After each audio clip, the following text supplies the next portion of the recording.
Boker Tov, quelques mots sur l'Avan, le principe de l'Avan. C'est quand Hachem se présente à nous de façon inversée pour nous inviter à nous rapprocher de lui par la Emouna et non par la logique et l'intellect.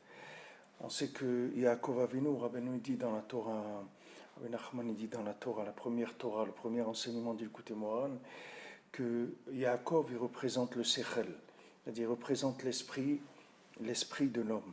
Maintenant Yaakov, par son analyse, il pensait que c'était Rachel qui devait être sa femme, c'est-à-dire c'était vers elle qu'il était attiré, et il ne pensait pas du tout se marier avec Léa. Mais Hachem, il savait que c'était Léa qui devait être sa femme. On sait que Rachel représente la Torah et Léa elle représente la prière.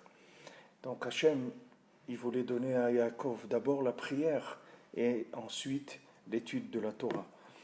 Donc Hachem, il est passé par l'Avan pour donner à Yaakov ce qu'il avait à lui donner au-dessus de sa compréhension.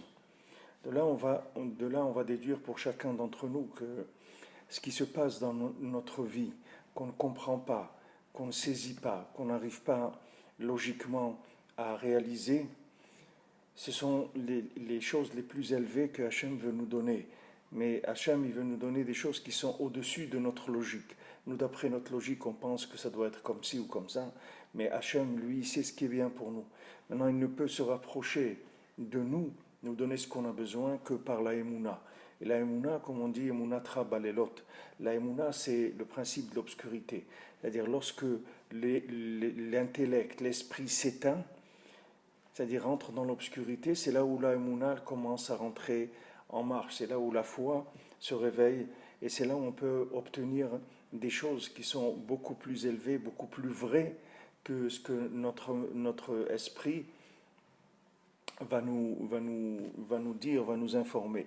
Donc, Akadosh Baruch Hu, il utilise la clipa de l'Avan.